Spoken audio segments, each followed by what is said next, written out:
하나님 백성들의 기도에 응답하셔서 하나님께서 하신 놀라운 그림들을 봤습니다. 우연처럼 보이는 여러 스토리들에 하나님의 보이지 않는 손길이 개입되어 있었다는 거죠. 왕이 잠을 잘 수 없었던 밤에 연대의 기록들을 읽다가 우연히 모르드게의 공적에 대해서 아무런 보상이 주어지지 않음을 알게 되었습니다. 다른 일도 아니고 왕의 목숨을 구한 커다란 공을 세운 일인데 말입니다.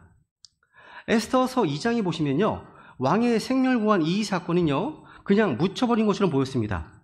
더욱이 3장으로 가니까 아주 사악한 하만이 높은 자리로 승진을 했습니다. 인간적으로 모르게 얼마나 억울하고 섭섭했겠습니까? 근데 여러분, 걱정할 필요가 없습니다. 하나님께서 그것을 보셨습니다. 그리고 그 사실들이 영원히 기록되어졌습니다. 하나님께서는 그 당시 이 사건을 그냥 지나가게 하신 것은요, 5년 뒤 오늘 본문에서 그 일을 더 놀랍게 쓰기 위함이었습니다. 즉, 이 사건은 훗날 수백만 유대인들의 어떤 목숨을 살리는 구원의 재료로 놀랍게 쓰임받게 되었다는 거죠. 우리 하나님은 실수가 없으십니다. 하나님께서는 최고의 반전 드라마를 위해서 오늘 우리가 누릴 수 있는 어떤 상을 잠시 보류하기도 하신다는 사실입니다. 주님께서는 빠르지도 않고 느리지도 않게 정확한 타이밍 역사하십니다. 그래서 세월이 지나 보면, 시간이 지나다 보면 하나님께서 항상 오르셨습니다. 이것이 우리 신약 성도들에게 아주 실질적인 교훈을 주지 않습니까? 구원받은 크리스찬들이요, 주님과 주님의 몸된 교회를 위해서 하는 그 어떤 수고와 봉사, 헌신도 잊혀지지 않습니다. 하나님의 타임은 항상 완전합니다. 우리가 행한 의로운 일은 주님의 때 커다란 보상으로 다가올 겁니다. 그런데 우리는 그 주님의 정하신 때를 기다리지 못하고 지쳐버립니다. 피곤해합니다. 성경이 이렇게 말씀하시죠? 보세요. 갈라디아서 6장 9절 읽어볼까요? 시작. 우리가 잘 행하는 가운데 지치지 말지니 우리가 기진하지 아니하면 정해진 때에 거두리라. 또 아래로 볼까요? 시작. 그러면 은밀한 보신 내 아버지께서 내게 공개적으로 보답해 주시리라. 그러니까 정해진 때가 있다는 거예요. 공개적으로 보답해 주실 하나님의 때가 온다는 거죠. 가장 적절한 때에 우리의 수고를 기억하시는 하나님께서 보상하실 겁니다. 지금 이 시대는요, 십자가입니다. 먼저 십자가입니다. 지금 이 땅에서는 영광이 아닙니다. 지금 이 땅에서는 왕관이 아닙니다. 하나님께서는 불의하지 않으시기 때문에 우리가 하는 믿음의 행위와 사랑의 수고를 결코 잊지 않으십니다. 읽어볼까요? 시작. 하나님께서는 불의하지 아니하사 자신의 이름을 위해 너희가 보여준 너희의 행위와 사랑의 수고, 곧 너희가 성도들을 섬겨온 것과 또 섬기고 있는 것을 잊지 아니하시느니라. 그러니까 우리 크리스찬들이 주님을 섬기고 지체들을 섬긴 것은요, 그리스도의 심판 속에서 보상을 받을 겁니다. 구원받은 이후로 우리가 믿음의 선한 행위, 섬김, 사랑의 수고를 보일 때 주님께서는 잊지 않으십니다. 기억하신다는 거죠. 그러니까 실망하지 마십시오. 주님의 수고를 더욱 넘치도록 하시기 바랍니다. 한번 생각해 보세요. 모르드게가 그 당시에 상급을 그냥 받았다면 그것으로 지나간 사건일 뿐입니다. 그런데 하나님께서는 정확한 때에, 정확한 하나님의 시간에 왕에게 모르드게를 생각나게 해주시고요, 모르드게와 에스더를 통해서 이스라엘 전체를 구원하고자 하시는 기막힌 타이밍을 설정하신 겁니다. 복음성화 가운데 그러죠. 주님의 시간에 In His time 찬송가가 있습니다. 이런 복음성가송이 있죠, 그죠? 하나님께서는요, 자신의 타이밍, 자신의 시간에 행동하신다는 거죠. 다만 그 타이밍, 그 시간의 계산법이요, 하나님과 우리가 다를 수가 있어요. 우리는 지금 당장 도와주시면 좋겠는데, 지금 당장 하나님이 개입하시면 좋겠는데, 지금 당장 이 사건 속에 하나님이 간섭하시면 좋겠는데, 하나님은 침묵하십니다. 기다리신다는 거죠. 그래서 답답합니다. 고통스럽습니다. 괴롭습니다. 근데 여러분, 모르드게 모습을 보세요. 모르드게는요, 아무런 보상을 받지 못했지만 이 일로 인해서 불평하지 않습니다. 그런 내용이 안 나와요. 성경이 이렇게 말씀하시죠. 베드로전서 5장 6절 시작. 그러므로 하나님의 강력한 손 밑에서 너희 자신을 낮춰라. 그러면 정해진 때 그분께서 너희를 높이시리라. 이 정해진 때가 있다는 거죠. 드디어 때가 되었습니다. 왕은 모르드게를 높이기 원했습니다. 하나님께서는요, 하만이라는 원수의 눈앞에서 모르드게를 높여주시고자 하셨습니다. 지금이 그 때이고 하나님의 때라는 거죠. 그러니까 하나님은요, 하나님의 시간에 반드시 찾아오신다는 거예요. 그 거두는 역사가 지금 당장이 아니더라도 불평하지 말고 인내로 기다리시라는 거죠. 하나님이 기억하시거든요. 그래서 거두게 하신다는, 하나님이 거두게 하신다는 겁니다. 하나님은 눈에 보이지 않지만 지금도 일하고 계십니다. 하나님의 손길은요, 하나님의 사람이 간절히 기도할 때 들으시고 역사하십니다. 수산에 있는 유대인들이 지금 금식을 간절히 부르짖고 있을 때 주께서는 왕의 마음을 움직이고 계셨습니다. 누군가 왕을 위해 기도하고 있었고요, 에스더를 위해 기도하고 있었습니다. 에스더가 왕의 호의를 입은 일이나 또 있어진 모르드게의 일이 왕 앞에 드러난 일은요, 다 성도들의 기도를 통해 주님께서 응답하신 겁니다. 한번 오늘 본문에 보세요. 한번 4절 이해해 보시면요, 재밌습니다. 왕과 하만이요, 서로 다른 생각으로 만나고 있어요. 되게 재밌더라고요. 보세요 한번. 읽겠습니다. 시작. 왕이 이르되 누가 뜰에 있느냐 하매 마침 하만이 자기가 이미 모르드게를 위해 예비한 교수대 그를 매달려고 왕에게 말하기 위해 왕의 집 바깥들로 들어왔습니다. 보세요. 여러분, 왕은요, 모르드게에게 충분한 보상을 하기를 원했습니다. 그런데 이때 하만은 모르드게를 죽이기 위해서 왔어요. 왕에게 왔습니다. 밤사이에 한 사람 모르드게에 대해서 서로 다른 생각과 다른 계획을 하고 있다는 사실, 재밌지 않습니까? 그런데 이 상황이 얼마나 놀라운 하나님의 역사인지 생각해 보세요. 왕이 밤중에 모르드게에 관한 일을 듣고 놀랐잖아요. 그죠? 그런 일이 있었단 말이야? 그죠? 이때는 지금 막 동이 터오던 새벽 무렵이었을 겁니다. 이 시간은요, 어떤 신하도 정상적으로 출근하는 시간이 아니었어요. 그런데 이 인자 하만이 출근한 거예요. 5절에 보시면 왕의 신하들이 그에 이르되 보소서 하만이 뜰에 서 있나이다 하니 왕이 이르되 그를 들여보내라. 아니, 하만이요, 이 부지런한 사람이 아닌데 무슨 일일까요? 이는 하만이요, 모르드게를 위해 예비한 교수대에 그를 매달려고 왕에게 주청하기 위해서 일종인 거예요. 지금 상당히 그런 상황입니다. 모르드게는요, 평범한 민간인이 아닌 왕의 문을 지키는 자였기 때문에 왕이 허락 없이 함부로 죽을 수 없었기 때문입니다. 지금 화급을 다투는 일, 급한 일도 아닙니다. 새벽까지 달려온 것으로 봐선 하만은 어제 잔치에서 돌아온 직후 아내와 측근들과 함께 모르드게를 죽여야 한다는 대화를 나눈 후에 밤새 모르드게 처형을 왕이 어떻게 주청할까 깊이 생각한 것 같습니다. 여러분, 우리가요, 하나님의 일에 열심인 것처럼 마귀도 우리를 공격하기 위해서 열심입니다. 하나님께서는요, 우리를 살리시기 위해서 쉬지 않고 일하시고요, 마귀는 우리를 노력하기 위해서, 우리를 죽이기 위해서 쉬지 않고 일하고 있습니다. 왕은 그날 밤 모르드게의 숨은 공로를 알게 되어서 어떻게 포상할까를 생각했습니다. 같은 밤 하만은 아주 분한 마음으로 어떻게 하면 모르드게를 죽일까 생각한 겁니다. 왕과 하만 두 사람이 동일한 밤에, 같은 밤에 같은 사람을 놓고 전혀 다른 고민을 했다는 것. 참 흥미롭지 않습니까? 그죠?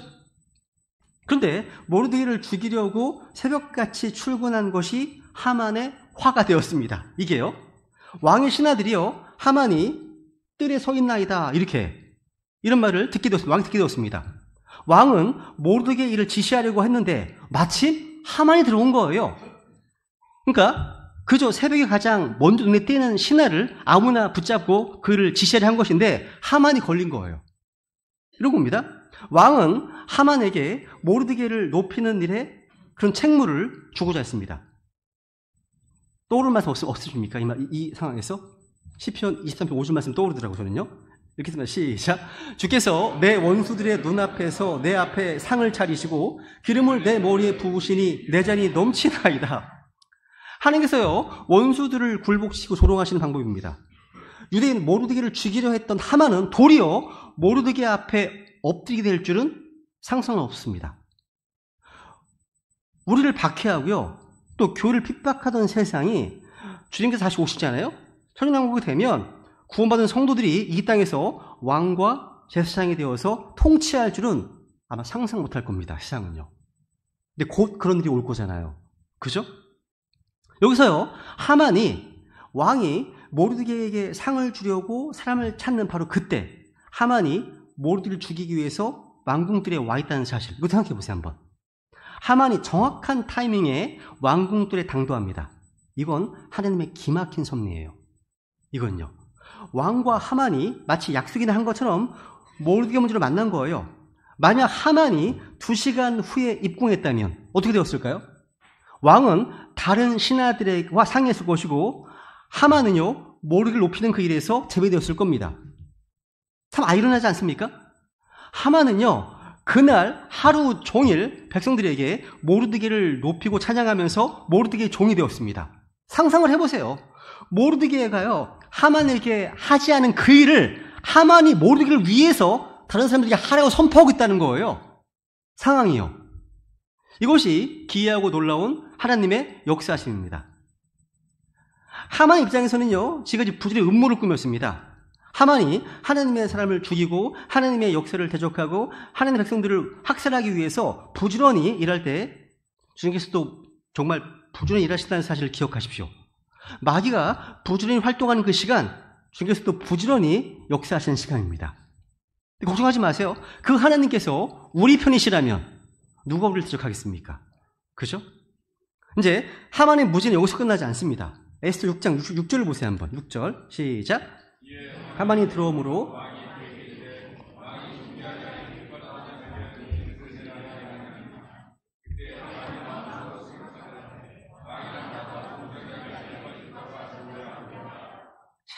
참 어리석네요. 그죠? 그죠? 아니, 사실 제대로 된 상황이라면요, 왕은 하만에게 무슨 급한 일이 있어 이렇게 일찍 출근했느냐 물어야 하는 거 아닙니까? 그죠? 근데 지금 왕의 머리는 온통 모르드게 포상권으로 가득 차 있었기 때문에 그런 물어볼 여유가 없었습니다. 왕은 다짜고짜 하만에게 모르드게 포상 문제에 대해서 자문합니다. 그런데 물어보는 방법을 보면요, 페르시아 왕도 보통 사람이 아니에요. 아닙니다. 제가 아하스웨로 왕이었다면 이렇게 물었을 겁니다. 하만, 잘 왔네. 자네, 왕의 문을 지키는 모르드게를 아는가? 내가 밤에 잠을 못 이뤘다네. 여금대기 기록을 읽다가 우연히 기억났네. 5년 전 내 채측근들이 나를 죽이려던 암살 음모를 막아준 사람이 모르드게라네. 그때 내가 그의 공로를 포상하는 걸 깜빡 잊었지 뭔가? 이제라도 내가 그를 존귀하게 하고 상을 주기 원하는데 어떻게 하는 게 좋겠나? 이렇게 얘기하지 않겠습니까? 이게 저의 수준이에요. 이게요. 이게 저의 수준입니다. 근데 왕은 그런 구체적인 정보를 다 숨기고요. 왕이 존귀하게 하기를 기뻐하는 사람에게 무슨 일을 해야겠느냐? 이렇게 질문합니다. 하만에게요. 야, 여기서 왕은요, 구체적인 포상 방법에 대한 자문만을 하는 게 아닙니다. 제가 보기에는 왕은 하만을 이 질문으로 시험한 거예요. 시험한 겁니다. 당연하지 않겠습니까? 어젯밤 잔치에 왕후 에스더가 굳이 왕 자신과 더불어 하만을 함께 초대했잖아요. 그리고 내일 있을 두 번째 잔치에도 왜 하만을 굳이 초대했을까? 뭔가 이상하지 않은가 생각했을 겁니다. 그죠? 아니, 이렇게 경건하고 품 있는 왕후가 하만같이 교활한 정치꾼을 굳이 초대하는 거지? 이렇게 좀 의심하고 있던 차에 새벽까지 출근하는 하만과 마주친 겁니다. 그죠? 2인자 하만이 이렇게 일찍 출근한 것도 이상했습니다. 무슨 일이 있나 생각하면서 일단 왕의 머리는요, 모르드게 문제로 가득 차 있기 때문에 그 얘기부터 꺼낸 겁니다. 그리고 그러면서 이제 하만의 본심을 시험하려 한 겁니다. 그런데 교만에 사로잡힌, 또 증오에 사로잡힌 하만은요, 어리석게도 왕의 속내를 알지 못했습니다. 그래서 왕의 말을 들으면서 이렇게 합니다. 왕이 나보다 더 존귀하게 하기를 기뻐할 자가 누구랴 생각했습니다. 아주 황당한 착각을 한 거죠. 근데 그도 그럴 만한 것이요, 지금 하만은 지금까지 거침없이 성공 가도를 달려왔기 때문이에요. 유대인 학살이라고 하는 엄청난 일에 왕을 설득하는 것도 성공했고요, 왕후와 왕의 개인적인 잔치에도 자기만 계속 초대받고 있잖아요. 완전 성공 가도 달리는 거 아니에요 지금? 그죠? 여러분, 우리의 인생이 계속 성공하고 있을 때일수록 우리는 조심하고 또 조심해야 됩니다. 안 그러면 교만해져서 영적 분별력이 마비되고 자신이 세상의 중심이라고 착각할 수 있습니다. 그래서 설령 존귀하게 높임받을 자가 자기인 것 같다는 느낌이 들었어도요, 그럴수록 한 발 뒤로 물러서서 겸손해야 됩니다. 하만 또한 그랬어야 됩니다. 아하수에로 왕은요, 그 어떤 측근도 100% 신뢰하지 않는 의심 많은 잔혹한 권력자였다고 합니다. 만약 하만이 지혜로운 사람이었다면 이렇게 답변하지 않겠습니까? 왕이시여, 왕이 존귀하게 여기시는 사람이 어떤 공을 세웠다 한들 그는 왕의 신하에 불과하지 않습니까? 그저 불러서 치하하시는 것만으로도 족할 겁니다. 그저 왕의 칭찬과 인정을 받는 것만으로도 가운데 영광으로 생각할 것입니다. 저라면 저렇게 얘기했을 것 같아요. 저라면요. 그죠? 그런데 교만의 눈이 어두워진 하만은요, 어리석게도 그렇게 대답하지 못했습니다. 왕이 모르기를 염두에 두고 있음은 상상 못했습니다. 하만은 왕이 자기를 높이는 줄로 착각했다는 거죠. 하만은요, 자기에는 경쟁자가 없다고 생각했습니다. 하만은 왕의 호의를 독점하고 있는 줄로 알았고요. 자신이 뭔가 대단한 사람인 줄로 알았습니다. 근데 성경 말씀하시죠. 이렇게요. 누구든지 자기를 높이는 자는 낮아지고 자기를 낮추는 자는 높아지리라. 하만도 예외가 아니었습니다. 하만은 자기를 높였습니다. 모든 것을 자기 중심적으로 생각했습니다. 이게 바로 마귀의 속성이에요. 마귀의 속성은 자기를 높이는 겁니다. 죄의 사람, 멸망의 아들, 적그리스도는요, 하나님이라 불리거나 혹은 경배하는 모든 것 위로 자기를 높이는 자입니다. 읽어볼까요? 시작. 그는 대적하는 자요, 또 하나님이라 불리거나 혹은 경배받는 모든 것 위로 자기를 높이는 자로서 하나님처럼 하나님의 성전 안에 앉아 자기가 하나님인 것을 스스로 보이느니라. 루시퍼에 대해서 하나님께 말씀하시죠? 루시퍼가 이렇게 합니다. 내가 지극히 높으신 분과 같이 되리라. 야, 똑같습니다. 이 사악한 하만은 마귀처럼 스스로를 높였습니다. 우리는 어떻게 됩니까? 자신을 낮춰야 합니다. 자신을 낮추어야 그 사람이 하늘 왕국에서 큰 자라고 말씀하고 있죠? 우리 예수님은요, 자기를 낮추신 분이십니다. 그죠? 자기를 낮추시고 죽기까지 순종하셨다. 말씀하시지 않습니까? 너희 안에 이 생각을 품으라고 하셨을 때 그 생각, 그리스도의 생각은 뭡니까? 자기를 낮추는 마음인 겁니다. 저는 여기서 아하수에로 왕의 좀 애매모호한 말, 이게 이제 정치적으로는 전략적 모호성이라고 하잖아요. 아주 애매모호한 말, 왕의 어휘 선택에도 하나님의 섭리가 있다고 믿습니다. 왕과 하만은요, 모르드게라고 하는 공통된 관심사를 갖고 만나게 되었습니다. 근데 그들이 모르드게에 시행하려는 내용은 전혀 달랐죠? 그리고 왕이 아주 재미있게 말했습니다. 왕이 존귀하게 하기를 기뻐하는 사람. 그러니까 아하수에로 왕의 어휘 선택에도 하나님의 간섭하셨다는 사실. 교만한 하만은요, 왕이 나를 말하는구나 이렇게 결론 지었습니다. 하만은 그 교만 때문에 그 하루가 끝나기 전에 하루아침에 상황이 완전히 역전되어 버렸습니다. 이걸 하만은 깨닫지 못했습니다. 이렇게 한 사람의 말, 어휘 선택에도 하나님이 개입할 수 있습니다. 누군가 무심코 토해내는 말들 가운데서도 성령께서 역사하시고 하나님의 인도하심이 함께할 수 있습니다. 그래서 영적으로 예민한 사람들은 그걸 캐치를 합니다. 하나님의 음성인가? 기도하게 돼요. 뭔가 캐치하거든요. 여러분, 어휘 선택까지도요, 성경에서 주관할 수 있다는 사실이에요. 그래서 시편기자 이런 기도를 드렸죠. 주님 앞에. 오 주여, 내 입 앞에 파수꾼을 세우시고 내 입술의 문을 지키소서. 하나님이 도와주신다면 우리는 입술을 지킬 수가 있습니다. 성령 충만하면 우리의 혀를 통제할 수 있습니다. 우리는요, 성령 충만하지 않잖아요? 그러면요, 이 혀로 얼마나 많은 사람들을 상처 줄 수 있고 망가뜨릴 수 있는지 정말 무서운 거라는 거예요. 혀가. 대단히 파괴적입니다. 그래서 우리의 힘으로는요, 이 혀를 컨트롤할 수가 없어요. 그래서 다윗은 기도한 거예요. 이것이 우리의 기도이기를 바랍니다. 이것이요. 이사야는 좀 더 고상한 기도를 했습니다. 주 하나님께서 학식 있는 자의 혀를 내게 주사 내가 피곤한 자에게 때에 맞는 말을 할 줄 알게 하시나니. 이것도 기도 제목입니다. 이런 것도. 말씀은 그대로 기도하시면 돼요. 그죠? 잘 학습되고 훈련의 혀를 달라고 주님께 구하십시오. 하나님께서 우리의 언어 생활 가운데서도 역사할 수 있음을 믿으시라는 거죠. 여러분, 우리의 삶에 우연은 없습니다. 여러분이 지금 이 설교를 듣고 있는 것도 우연이 아닙니다. 여러분이 오늘 이 교회에 나와서 만나게 된 사람들과 나누게 된 교제도 우연이 아닙니다. 우리의 모든 상황과 환경도 우연이 아닙니다. 하나님께서 그 발걸음을 인도하신 겁니다. 한번 두 구절 읽어볼까요? 두 구절 시작. 참새 두 마리가 1아사리온에 팔리지 아니하느냐? 그러나 너희 아버지의 허락 없이는 그것들 중 하나도 땅바닥에 떨어지지 아니하리라. 하나 더. 사람의 마음이 그의 길을 계획하지만 주께서 그의 길 걸음을 인도하시니라. 사람은 누구나 자기가 원하는 대로, 자기가 하고 싶은 대로 하고 싶어도요, 뜻대로 잘 안 돼요. 계획대로 잘 되지 않습니다. 나이가 있으신 분들은 다 경험하셨을 겁니다.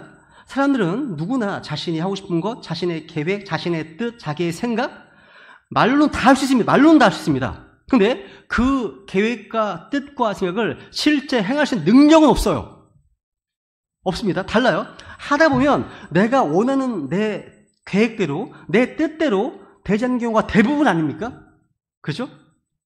인생을 조금만 살아봐도요, 우리가 어릴 때 생각하고 계획한 대로 사는 사람들은 거의 없습니다. 사람의 마음에 그 일을 계획하지만 주께서 그 걸음을 인도하시기 때문입니다. 여러분, 우리 인생에 우연이란 없습니다. 우리는 우연히 태어난 것이 아닙니다. 우리가 우연히 만난 것도 아니에요. 우리 자녀들이 우연히 태어난 것도 아닙니다. 부부가 우연히 결혼한 것도 아니에요. 여러분이 우연히 이 자리에 앉아있는 것도 아닙니다. 우리가 알지 못한 어떤 손길과 섭리가 있다는 거예요. 그죠? 우리가 하는 모든 일들은 우연이 아니라 하나님의 필연입니다. 여러분은 자신이 예수 그리스도를 믿고 구원받게 된 것 우연으로 생각하십니까? 우연이 아닙니다. 우리가 누군가를 만나서 복음을 듣게 되고 진리를 알게 된 것을 사람들은 우연이라고 말할 수 있습니다. 근데 그것은 하나님의 섭리에 의한 필연이었습니다. 필연입니다. 바울서는요, 역사에 대한 하나님의 섭리, 특별히 이스라엘에 대한 하나님의 경륜에 대한 섭리를 묵상하다가 이렇게 고백을 합니다.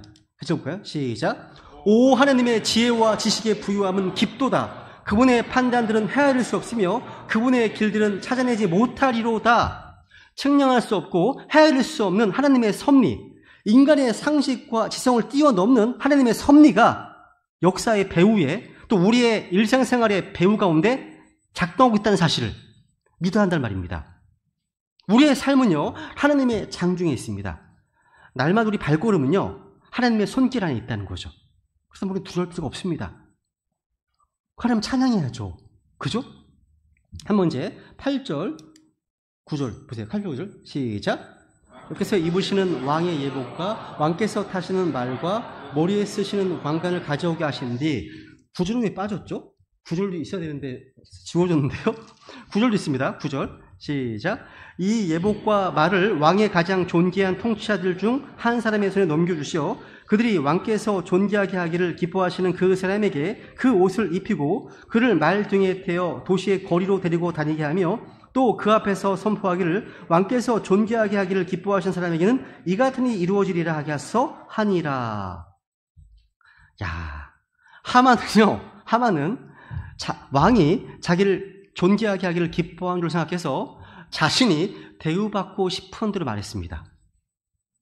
하만은요, 왕과 같이 되고 싶었던지, 여기 보시면 왕의 예복, 왕이 타는 말, 왕이 머리에 쓰는 왕관을 주어서 그 사람에게 입히고 태우고 쓰게 해서 도시의 거리로 데리고 다니게 하려고 합니다. 하만은 말끝마다 왕께서 말을 반복합니다. 왕이 모르드게를 어떻게 보상할 것인지 하만에게 조언을 구했는데요. 하만은 자기도 모르게 그동안 숨겨왔던 욕망을 드러난 거예요. 하만은 대중 앞에서 왕같이 대접받고 싶었던 겁니다. 하만은 이 말은요, 자기가 왕관을 쓰고 왕복을 입고 왕이 타는 말을 타고 온 도시를 돌면서 자랑하고 싶었던 겁니다. 저는 이걸 읽으면서요, 제가 만약 페르시아 왕이었다면 하만에게 어떤 생각이 들었겠습니까? 제 속으로 그랬을 것 같아요. 이놈 봐라. 이놈 봐라. 아니, 말끝마다 왕께서 입으시는, 왕께서 타시는, 왕이 쓰시는 것들을 언급하네. 이거였어? 평소에 네가 왕의 자리를 탐하겠단 말이야? 마음속에 아주 굉장히 안 좋게 봤을 것 같아요. 제가 왕이라면. 그렇지 않으세요? 그죠? 이런 불쾌함을 느끼지 않겠습니까? 그런데 교만하니까 몰라. 스스로 속이는 거예요. 속는 겁니다.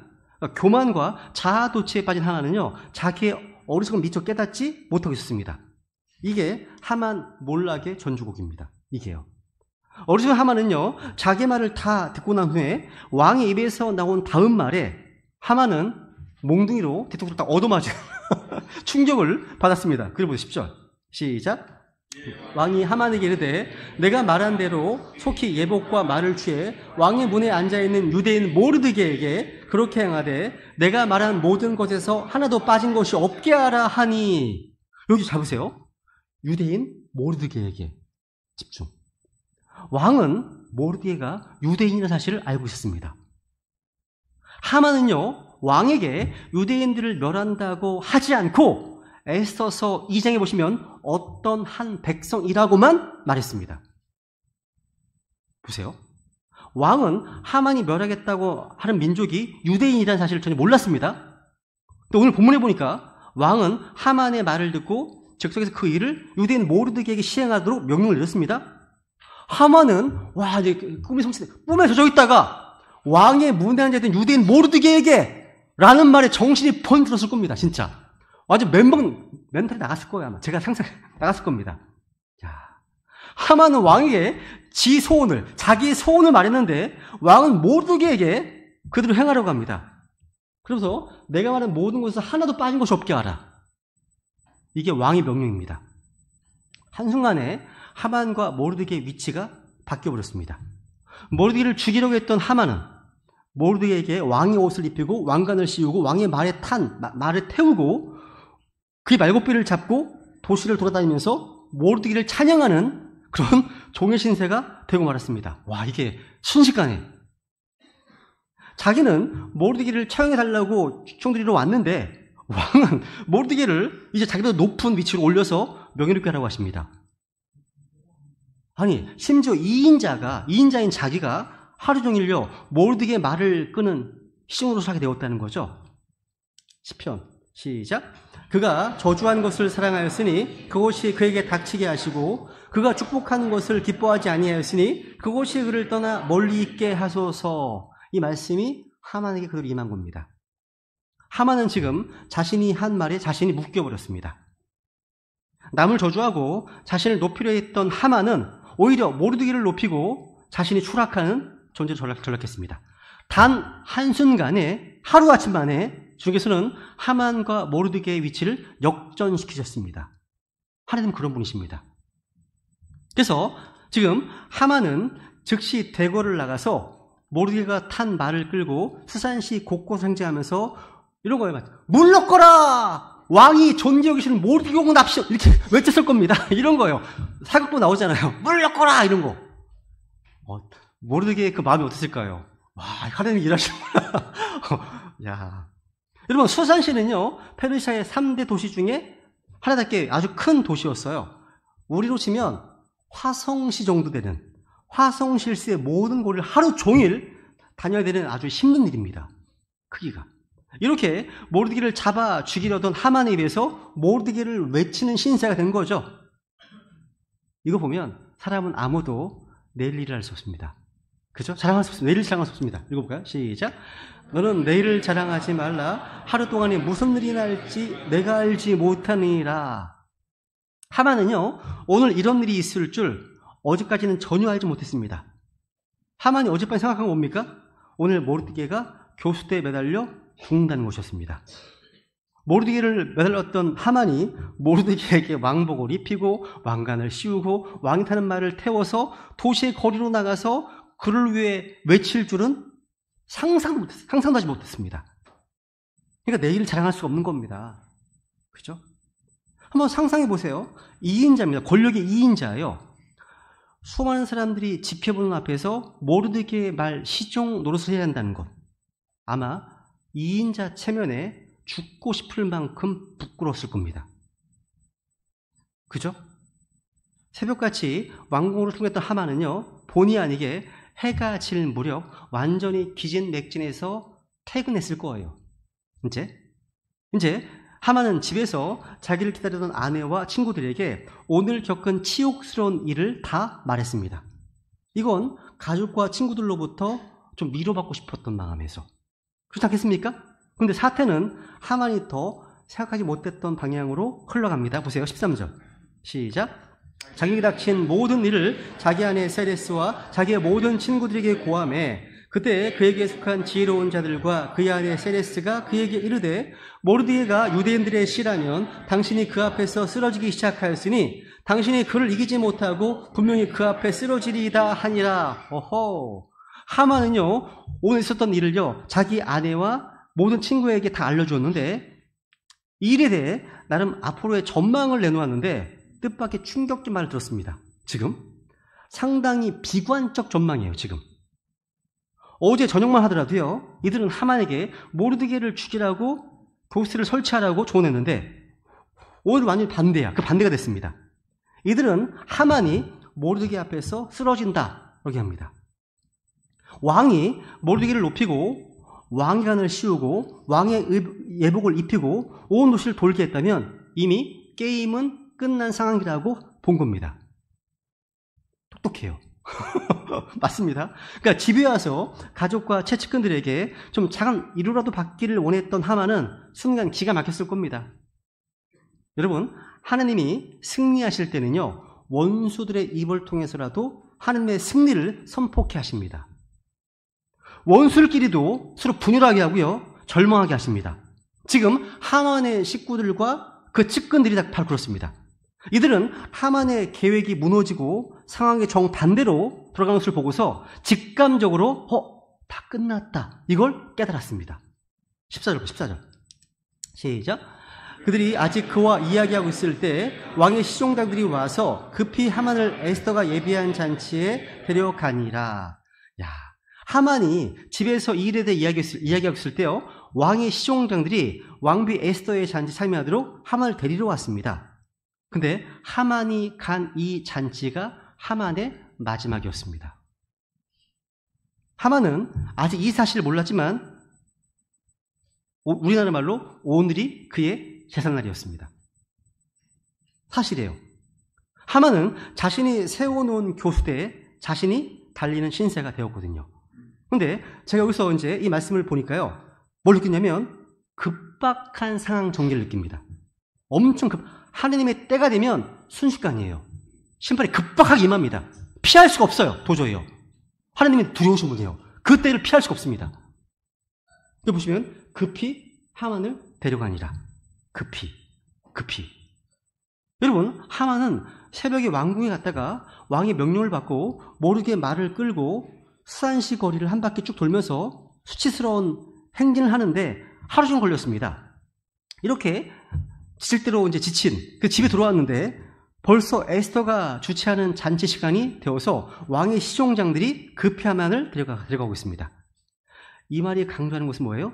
지금 하만이 정신없이 상황에 끌려가고 있다는 말입니다. 벌써 자신의 운명이 좋지 않은 방향으로 흘러가고 있다는 것을 알면서도 어떻게 대응책을 마련할 겨를도 없었습니다. 그냥 심판의 파도에 정신없이 휩쓸려가고 있을 뿐이었습니다. 아마 하만은 지금 반쯤 넋이 나간 채로 잔치 참여했을 겁니다. 여러분, 이 하만은요, 특유의 정적인 모략과 교활함으로 페르시아 왕과 신하들을 좌지우지하고 치밀한 계획으로 유대인들 전부를 죽이는 모략을 거의 성공시켰던 하만이었습니다. 하만은 항상 자기보다 약한 사람들을 쥐고 흔드는, 오늘날 말하면 절대 갑으로 살았습니다. 그런데 이제는 자기가 비교도 할 수 없는 절대자의 손에 의해서 인생이 정신없이 추락하고 있습니다. 누구 손입니까? 하나님의 손에 의해서 지금. 하만은요, 모르드게와 유대인들을 대적했지만 사실은 그들을 지키시고 보호하신 하나님을 알지 못하고 대적한 것이 큰 실수였습니다. 성경은 이렇게 말씀하시죠. 주를 대적하는 지혜나 명철이나 희락은 없느니라 말씀합니다. 주를 대적했던 개인이나 민족은요, 다 망했습니다. 반유대주의 정책, 반기독교 정책, 주를 대적하는 일입니다. 읽어볼까요? 시작. 너희가 주를 대적하려고 무슨 일을 꾀하느냐? 그분께서 철저히 끝내시리니 고통이 두 번 다시 일어나지 아니하리라. 하만의 유대인 말살 정책, 반유대주의 정책은요, 자기를 죽이는 올무였다는 거예요. 유대인을 죽이려는 음모를 폭풍같이 빠르게 밀어붙이려 했던 하만이 이제는 거꾸로요, 하나님의 심판의 손에 폭풍처럼 빠르게 무너지고 있습니다. 하만에게 주어지는 패망의 때는요, 하만이 어떻게 손을 쓸 수 없을 만큼 신속하게 임했다는 거예요. 여러분, 오늘 이 본문의 스토리는요, 에스더 전체에서 가장 긴박하고 드라마틱합니다. 이루어질 수 없는 순간에 정말 놀라운 방법으로 순식간에 상황이 역전되고 있습니다. 주께서 이해할 수 없는 방법으로 역사하십니다. 아수에로 왕의 불면증과 연대기 역사 일지를 읽다가 유대민족의 구원이 시작될 줄로 누가 예측할 수 있었겠습니까? 하나님의 방법은요, 항상 우리 인간의 상상을 초월합니다. 그렇기 때문에 우리는 우리의 방법들을 다 내려놓고 하나님의 방법을 신뢰해야 됩니다. 하나님은요, 우리의 메뉴판에도 없는 크고 놀라운 방법을 갖고 계시기 때문에. 주께서는요, 우리의 기도를 응답하시는 방법 중에 하나는 뭡니까? 우리가 우연이라고 생각하는 것들을 하나로 엮어내는 놀라운 섭리를 통해서입니다. 우리가 우연히 가게 된 장소에서 우연히 어떤 사람 만났고 그 사람과 대화하면서 우연히 떠오르는 생각이 있었고, 그로 인해서 우연히 어떤 일을 하기 시작하게 되어서 그 시작하게 된 일이 우연히 인생을 바꾸는 계기가 되었습니다. 이런 것 되게 많습니다. 제가 하나의 예화를 소개해드리고 마치려고 하는데요. 아주 오래전에요, 어떤 목사님에게 들은 얘기인데요. 그 목사님 교인 중에 아주 신실한 젊은 부부가 있었다고 해요. 이 부부가 뉴욕의 아파트에 살다가 다른 곳으로 이사하게 되었습니다. 미국은 우리나라처럼 이삿짐 센터 서비스가 따로 없다네요. 대부분 본인들이 큰 이삿짐 트럭을 이제 렌트해서 친구들과 이제 함께 다 불러가지고 짐을 같이 나누는 거예요. 이 부부도 이렇게 했는데 아파트가 5층이었습니다. 짐을 다 엘리베이터로 옮겼습니다. 근데 마지막으로 침대 매트리스를 옮길 때 그만 엘리베이터가 고장이 나서 작동하지 않았습니다. 할 수 없이 이들은 낑낑대면서 계단으로 매트리스를 가지고 내려와야 했습니다. 간신히 1층으로 매트리스를 가지고 내려와서 한 20m쯤 되는 곳에 주차된 트럭으로 가지고 가던 참이었거든요. 근데 저쪽에서 No! 안 돼! 나 좀 도와줘! 이런 소리 들리는 거예요. 도와달라는 얘기. 저쪽에 있던 행인이 비명을 지르면서 건물 위쪽을 가리키면서 뛰어오는 게 보였습니다. 위쪽으로 올라다봤더니 4층 높이 아파트 베란다에서 거기서 놀던 3살 되어 보이는 아기가 베란다 난간에 미끄러져서 밑으로 떨어지기 일보 직전이었다는 거예요. 아파트 층고가 너무 높았기 때문에 10m 아래 콘크리트 바닥에 떨어지게 되면 죽거나 크게 다칠 확률이 거의 100%였습니다. 순간 이 부부는요, 누가 뭔 줄 알 것도 없이 있는 힘을 다해서 자신들이 들고 있던 매트리스를 앞으로 집어 던졌습니다. 던졌어요. 0.5초도 안 되어서 아이는 밑으로 추락을 했고 기적같이 매트리스 위로 떨어졌습니다. 앙 하고 울었지만 다시 다친 곳은 아무데도 없습니다. 만약 그날 아파트에서 엘리베이터가 고장나지 않았더라면 어떻게 되었을까요? 그래서 그 시간보다 훨씬 빨리 트럭에 짐을 실었더라면, 그리고 만약 마지막으로 가지고 나온 가구가 침대 매트리스가 아닌 서랍장이었더라면 두말할 것도 없이요, 그 아이는 죽거나 불구가 되었을 겁니다. 훗날 그 크리스찬 부부는요, 간증합니다. 그날 그 모든 우연 같은 사건들이 다 그 아이를 살리기 위한 하나님의 섭리였다고 고백했습니다. 맞죠, 여러분? 하나님께서는요, 우리가 우연이라고 생각하는 얼핏 봐서는 아무 상관없는 일들을 놀랍게 하나로 연결시키셔서 기가 막힌 작품을 만드십니다. 왕이 기억해낸 5년 전 모르드게의 공로처럼 하나님께서는요, 이미 지나간 과거의 사건도 놀랍게 현재를 가져오셔서 새로운 미래를 만드시는 데 사용하신다는 겁니다. 상황이요, 우리의 통제 밖에 있는 것 같아 보일 때도요, 하나님 일하십니다. 인생을 예측할 수가 없을 때, 악한 이들의 득세를 막을 수가 없을 때, 그때도요, 하나님이 일하십니다. 그리고 한순간에 절망 같은 구름들을 걷어버리십니다. 그래서 우리는요, 우리의 영적인 안테나를 곤두 세우고 있어야 돼요. 하나님의 섭리의 신비를 이해하는 것은요, 불가능합니다. 수만 개의 퍼즐이 맞춰지는 거기 때문에 우리는 하나님의 역사를 다 이해하려고 하지 말고 믿음 가운데 하나님의 때를 기다려야 됩니다. 세상 사람들은 실체가 없는 요행과 행운을 기다리지만 우리는 하나님을 기다리면서 기다립니다. 현재 내 상황이 기도하는 방향과 정반대로 가는 듯해도요, 또 주위상이 폭풍처럼 두려움이 몰려온다 하더라도요, 우린 기도하는 가운데 주님의 얼굴을 구해야 한다는 거죠. 그래서 우리 이 시간, 우리가 처한 환경이, 그 상황이 어떠하다 하더라도, 삶의 폭풍과 대화담 속에 있다 하더라도요, 중에서는 우리가 이해할 수 없는 방법으로, 우리가 생각하지 못한 타이밍에, 생각지도 못한 사람을 통해서 일하실 겁니다. 그러면 우리 베다니 가족들 모두가요, 그 하나님을 기대하시면서 약속 말씀을 붙들고 믿음으로 하나님의 때를 바라보며 기다리는 우리 베다니 지체들이 되겠다고 결단하시면서 이 시간 주님께 은혜를 구하겠습니다. 기도하시겠습니다.